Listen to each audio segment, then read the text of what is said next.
Setelah tadi pertemuan dengan mahasiswa, mendengar keluhan langsung yang disampaikan oleh para BEM ini, ketua BEM ini, apa langkah lanjutan dari DPR? Ya sebenarnya gayung bersambut, sebelumnya kami sudah merespon keras sebenarnya menyangkut soal kenaikan UKT mendadak. Betul-betul mendadak.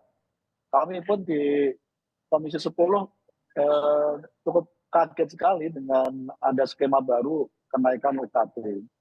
Nah tadi sebenarnya kulminasi dari aspirasi yang disampaikan oleh para mahasiswa hampir sebulan setengah terakhir.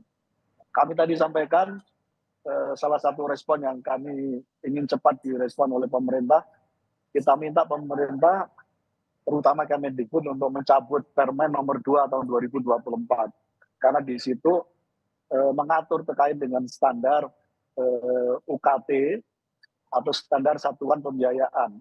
Disitulah lalu menjadi rujukan dari para rektorat, para pihak kampus yang lalu mentafsirkan bahwa diperbolehkan untuk melakukan penaikan UKT. Itu yang pertama.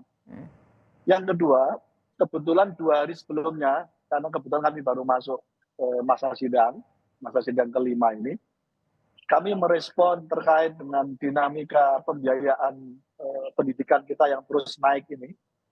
Kami sudah membentuk panja pembiayaan pendidikan. Jadi panja ini akan bekerja selama 2 bulan ini untuk memastikan pemerintah harus punya standar baku yang lalu tidak bisa diotak-atik di tengah jalan bagi kampus manapun, termasuk bagi sekolah manapun.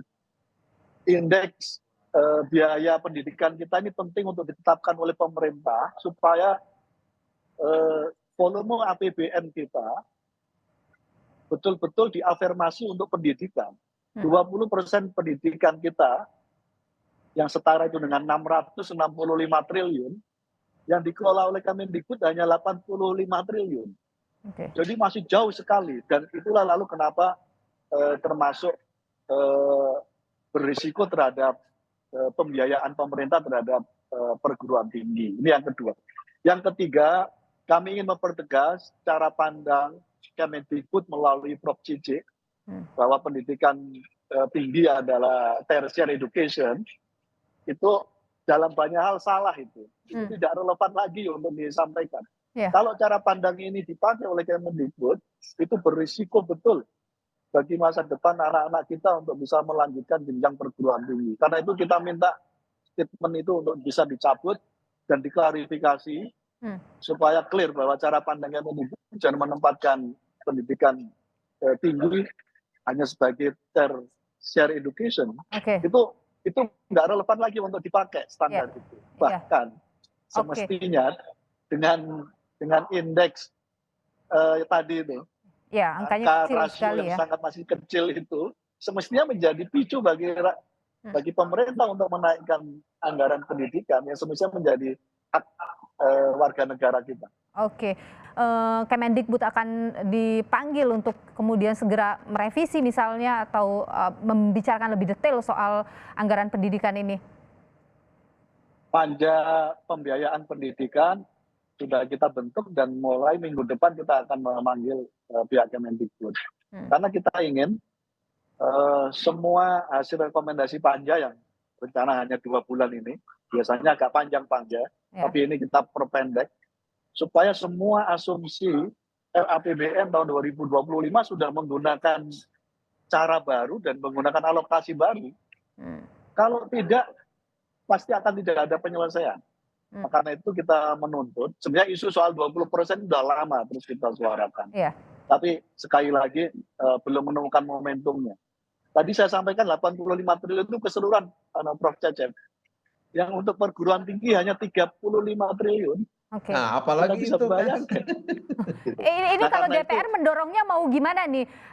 Kan sekarang anggaran untuk pendidikan itu di angka 20%. Kalau DPR mau mendorong menaikkan jumlahnya lebih dari 20% atau pembagiannya yang lebih proporsional ke pendidikan tinggi atau gimana, Pak Syaiful? Lebih kepada porsi yang harus dikelola oleh Kemendikbud harus diperbesar. Berarti menambah lebih dari 20% anggaran pendidikan gitu? Nggak usah. 20% itu tadi saya sampaikan setara dengan 665 Ya. triliun. Yang dikelola oleh Kemendikbud hanya 85 triliun. Oke. Kita ingin tahun depan dari 665 triliun, 20% mandatory spending untuk pendidikan itu, paling tidak dikelola oleh Kemendikbud 250 triliun deh. Kalau itu terjadi,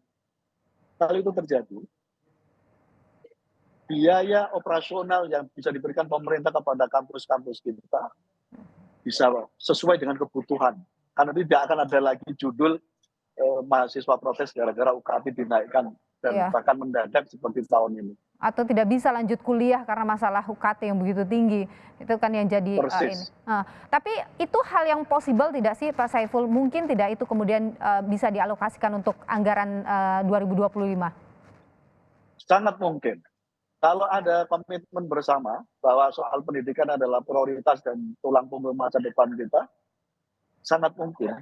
Karena kami kan pada posisi tidak sepenuhnya itu. Dari 665 triliun, kami harus merekomendasikan, tolong coba ditambahkan deh, ke Kemendikbud tidak 85 triliun, tapi 200 triliun misalnya. Itu aja sudah bisa menyelesaikan beberapa isu pokok pendidikan kita. Termasuk urusan UKT yang hari ini menjadi persoalan.